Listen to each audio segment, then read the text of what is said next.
Assalamualaikum warahmatullahi wabarakatuh. Bismillahirrahmanirrahim. Alhamdulillahirabbil alamin. Wassalatu wassalamu ala sayyidina Muhammadin wa ala alihi wa ashabihi ajma'in. Amma ba'd. Surat Ali Imran ayat berapa? 30. Alhamdulillah. Yauma tajidu kullu nafsin, sebelah kiri ayat 30.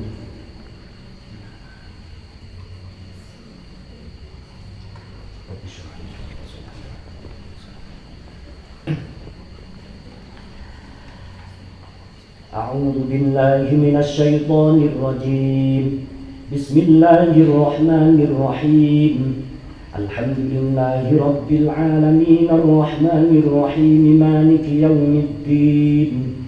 Iyyaka na'budu wa iyyaka nasta'in. Ihdinas siratal mustaqim. Siratal ladzina an'amta 'alaihim ghairil maghdubi 'alaihim waladdallin. Amin. يوم تجد كل نفس ما عملت من خير محضرا وما عملت من سوء تود لو أن بينها وبينه أمدا بعيدا ويحذركم الله نفسه والله رؤوف بالعباد. قل إن كنتم تحبون الله فاتبعوني يحببكم الله ويغفر لكم ذنوبكم والله غفور رحيم. قل أطيعوا الله والرسول فإن تولوا فإن الله لا يحب الكافرين. إن الله اصطفى آدم ونوحا وآل إبراهيم وآل عمران على العالمين ذرية بعضها من بعض والله سميع عليم.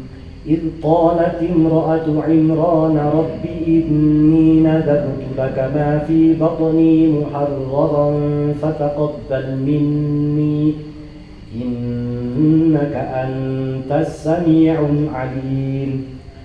فلما وضعتها قالت رب إني وضعتها أنثى والله أعلم بما وضعت وليس الذكر كالأنثى وإني سميتها مريم وإني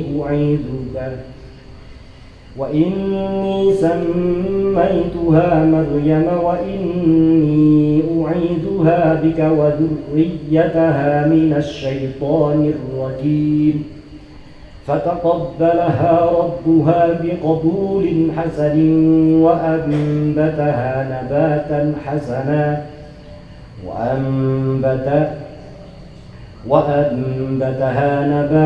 حسنا وكفلها زكريا. كلما دخل عليها زكريا المحراب وجد عندها رزقا قال يا مريم أنى لك هذا قالت هو من عند الله إن الله يرزق من يشاء بغير حساب. Ya, punten. Ayat ini adalah dialog seorang paman dan keponakannya. Adalah beliau Nabi sinten, pamane Ibu Maryam, Nabi sinten? Nabi Zakaria. Jadi Ibu Maryam itu adalah keponakannya Nabi Zakaria. Ini digambarkan di ayat ini bahwa beliau Nabi Zakaria itu mengunjungi Ibu Maryam yang tengah dipingit Kan pernah toh dengar ceritanya bahwa Ibu Maryam itu untuk menghindari fitnah masyarakat sehingga ditempatkan di satu tempat. Ada yang meriwayatkan mihrab ini atau tempat di pinggirnya Ibu Maryam ini adalah di dalam Ka'bah. Wallahu a'lam. Ada yang meriwayatkan demikian. Karena Ibu Maryam itu tengah hamil dan tidak ada suaminya. Rata-rata masyarakat awam yang tidak mengetahui rahasia ini, maka akan muncul fitnah. Oh, nggak ada suaminya kok bisa hamil. Nah, ini termasuk keajaiban pengecualian. Jadi Allah Subhanahu wa ta'ala itu kalau sudah menghendaki itu, yang tidak mungkin menjadi mungkin, bahkan menjadi mudah, termasuk Ibu Maryam. Maka Ibu Maryam adalah salah satu wanita yang paling suci di muka bumi sepanjang masa. Kata ya, wanita yang suci sinten mau? Ibu Maryam, Ibu sinten Maryam, Ibu Hajar, Ibu Khadijah, kata tokoh-tokoh besar wanita di dalam Islam. Ibu Maryam ini ketika di dalam mihrab kemudian disambangi, dilihat oleh pamannya Nabi Zakaria.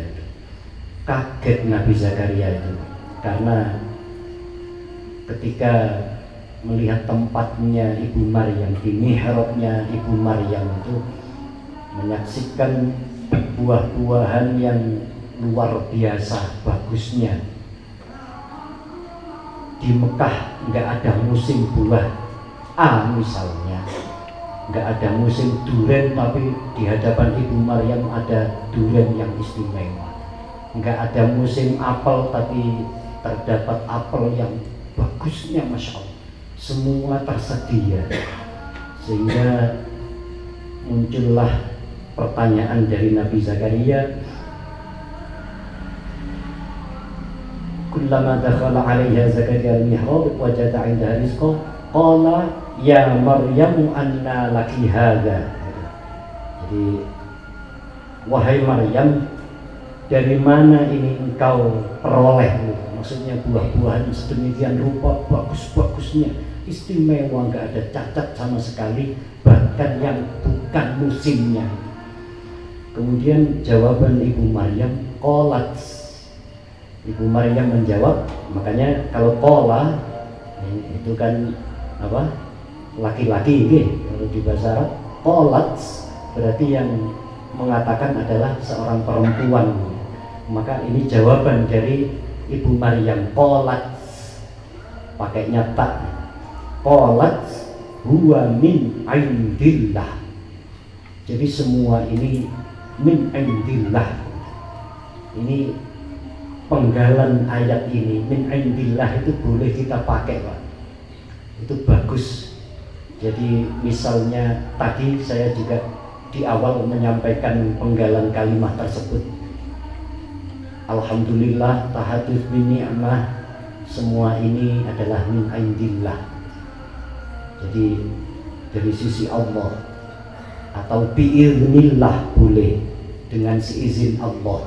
Jadi kalau jenengan Bapak Ibu ditanya oleh saudara, teman atau siapapun, oleh orang lain, jenengan kok hebat gitu, usahanya kok sedemikian maju. Awal yang bagus diucapkan adalah kalimat apa? Syukur. Alhamdulillah. Niki sedaya min indillah biiznillah. Jadi aman jenengan, lepas dari rasa sombong, lepas dari sifat kufur nikmat. Kufur nikmat itu menghilangkan campur tangan Tuhan gitu. Kalau menurut bahasanya Profesor Gula Shihab itu. Jadi kalau misalnya ditanya, usaha jenengan kok hebat Pak? Ya ini karena saya usaha, karena saya bekerja keras, karena saya ngotot usahanya. Itu ada faktor kesombongan di kalimat itu. Jadi hanya karena saya, hanya karena aku. Jadi keakuan itu kita hapus pelan-pelan. Keakuan tanda kutip. Jadi hanya karena aku gitu. Jadi seolah-olah nggak ada biidznillah, nggak ada seizin Allah, nggak ada kehendak Allah, hanya karena usaha kita yang hebat. Nah itu dikhawatirkan kita itu dicap na'udzubillah sebagai orang yang kufur. Kufur itu sama akar katanya dengan kafir, kafaro. Jadi kufur, kafir itu sama, karena menutup. Kufur itu arti awalnya adalah menutup gitu. Ada ayat yang petani itu kufur, petani kok kafir. Maksudnya petani itu menutup biji-bijian dengan tanah, bukan kafir yang kita tahu akhir-akhir ini banyak bermunculan di media sosial media itu. Jadi orang Islam dikafirkan, bukan itu yang dimaksud. Orang tahlil kafir, orang istighosah kafir, tibaan kafir, pokoknya yang berakhiran an kafir. Kok bisa? Selama kita syahadat itu ya sudah itu tiket itu. Seterusnya ya muslim. Kita tiap hari kan syahadat, 5 waktu itu syahadat, insya Allah.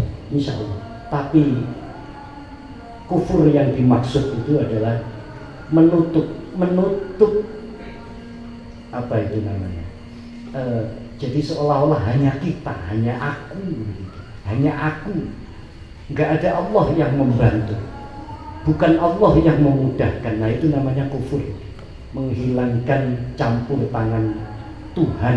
Ini saya mengutip bahasanya Bapak Quraisy Shihab. Jadi supaya kita hati-hati dengan kalimat yang meskipun notabene dianggap guyon gitu, keseharian gitu. Jenengan hebat Pak, jenengan hebat Bu. Lah iya wong aku. Lah itu bahasa guyon tapi ada kalimat kufur, menutup seolah-olah hanya aku, nggak ada Allah yang menghendaki segala kemudahan, nggak ada Allah yang mensukseskan gitu, nggak ada. Jadi seolah-olah demikian. Ini qalat huwa min indillah. Jadi dawuhnya Ibu Maryam itu ini semua adalah datangnya dari Allah. Maka seorang nabi, seorang paman adalah Nabi Zakaria mendengar jawaban Ibu Maryam min indillah, ajib beliau, padahal beliau adalah seorang nabi.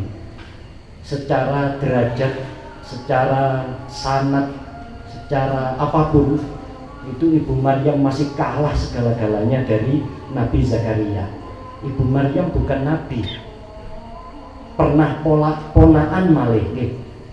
Ini kan tasik sepuh kali paman, pernah sepuh ten Nabi Zakaria. Secara pangkat derajat masih tinggi Nabi Zakaria.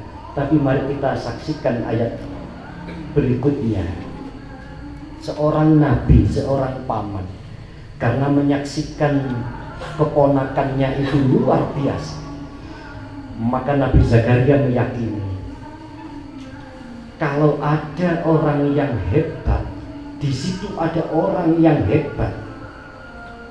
Pastikan orang yang hebat toh. Ibu Maryam itu berarti kan orang pilihan, orang yang suci. Kok bisa buah-buahan datang sendiri itu? Malaikat yang mengantar apapun kebutuhan yang dibutuhkan oleh Ibu Maryam ada di situ semua, terpenuhi semuanya kebutuhan. Kalau di situ ada orang hebat, maka diyakini tempat itu juga hebat. Hunalika da'a Zakaria Rabbah. Ini seorang nabi, Pak. Apalagi kita hanya manusia biasa, bukan nabi, bukan rasul, bukan wali, bukan siapa-siapa kita. Makanya ulama-ulama kita, guru-guru kita itu ngajari kita ziarah ke makam orang-orang alim, ziarah ke makam para wali. Lebih-lebih mudah-mudahan yang belum, kita semua bisa ziarah ke makamnya Kanjeng Nabi Muhammad SAW. Dalilnya ya ini Pak Bu, hunalika da'a Zakaria Rabbah. Maka jenengan kalau misalnya lihat sosmed itu jangan langsung diimani Pak.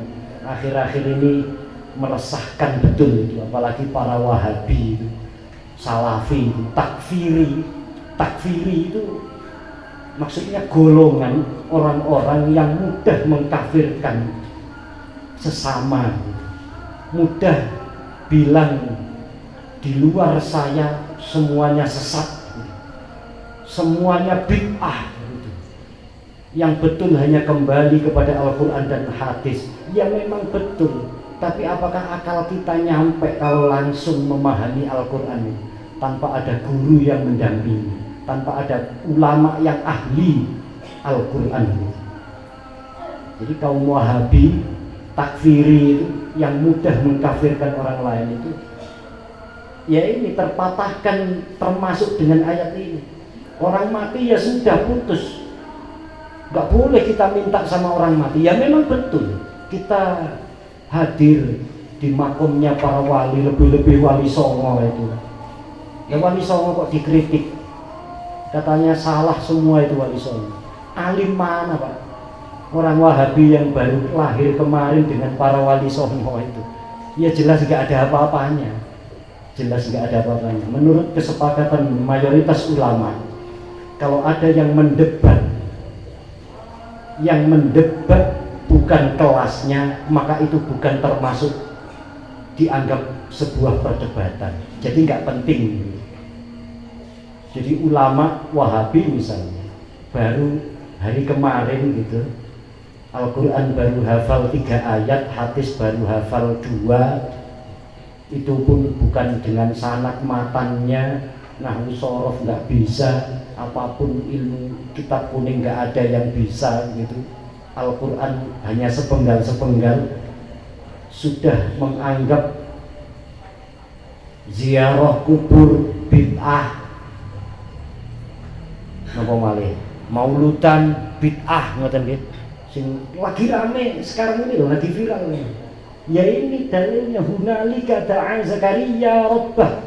Nabi Zakaria bukan orang sembarangan, beliau nabi.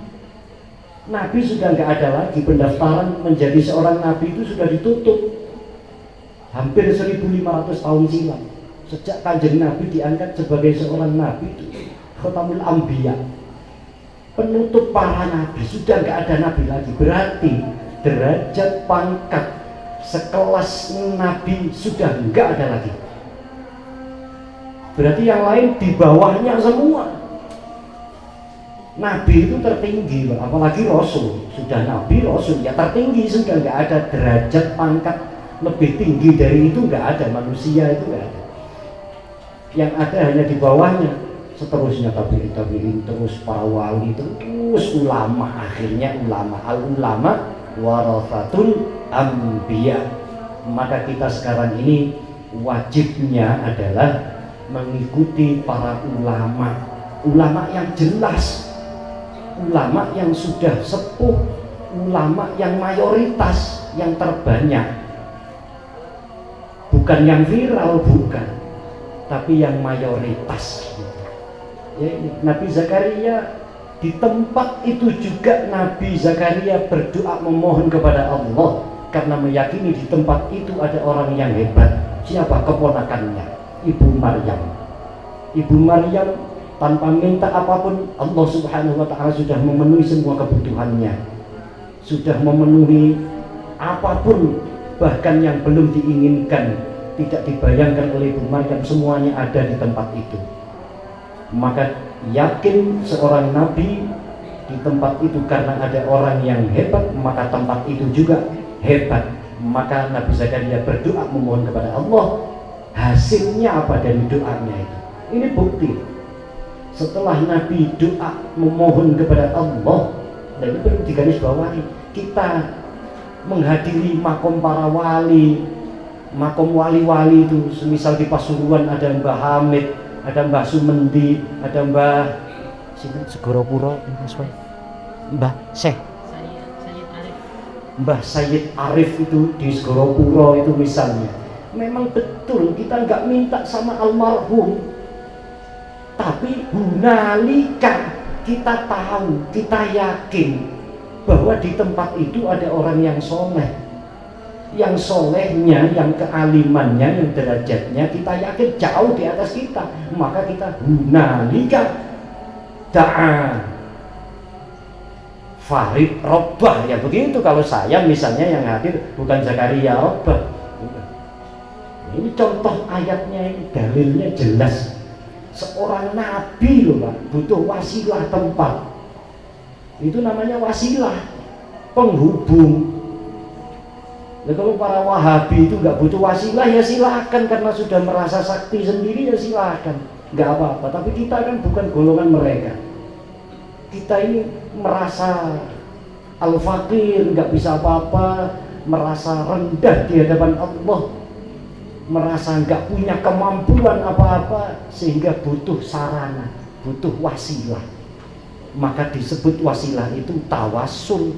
Sebelum ngaji kita tawasul, sebelum belajar kita tawasul, sebelum hajatan apapun kita tawasul. Tawasul itu gampangnya ila hadratin Nabi Mustafa Rasulullah sallallahu alaihi wasallam wa ala alihi wa ashabihi wa dzurriyyatihi.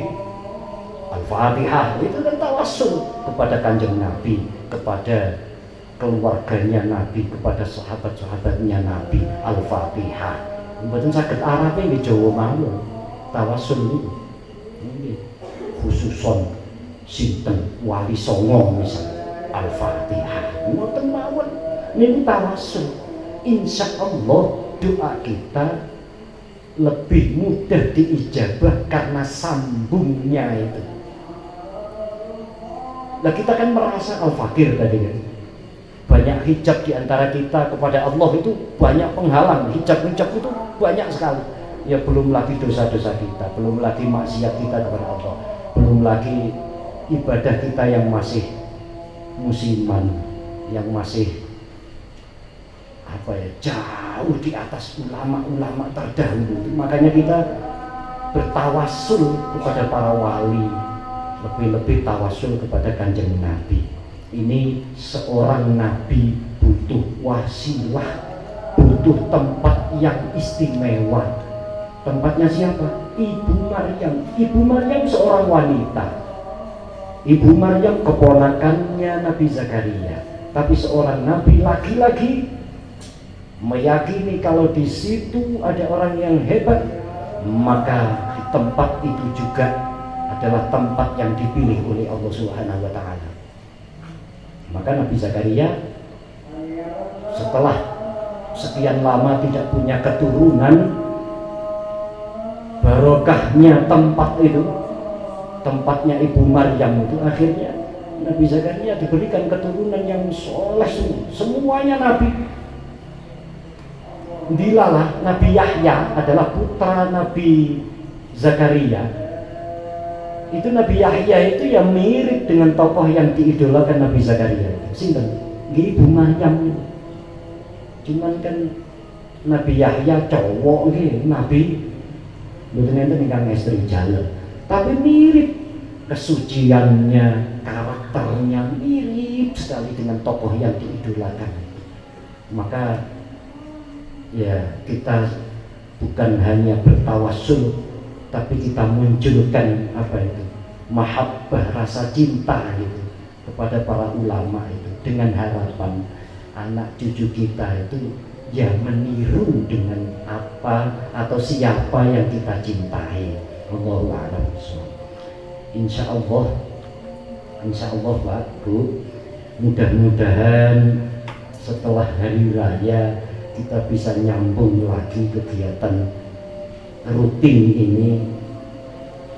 Ini adalah hari terakhir, terakhir. Jadi kita tutup sementara, bukan penutupan selama-lamanya. Jadi majelis taklim malam Ahad ini, majelis taklim Al-Quran ini kita tutup sementara. Saya juga mengikuti guru-guru, mengikuti ulama-ulama terdahulu itu biasanya kegiatan-kegiatan di pondok pesantren itu diliburkan, kegiatan apapun diliburkan. Supaya apa? Supaya memasuki bulan suci Ramadan itu semua santri, semua umat Islam bisa memperbanyak membaca Al-Quran. Jadi yang saya tahu itu begitu. Ini mengambil dari hadis sahih yang diriwayatkan oleh Imam Bukhari. Jadi semua kegiatan apapun kalau bisa dihentikan, diliburkan.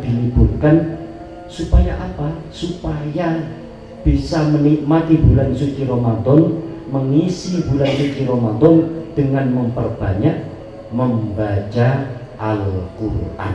Kecuali majelis Al-Quran seperti anak-anak ini di BPD Baitul Basyar itu, ini sekaligus pengumuman ya.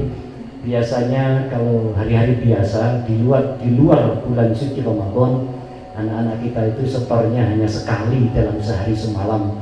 Tapi kalau Ramadan biasanya dibuka lebih, habis subuh setoran, habis asar setoran, habis taraweh setoran.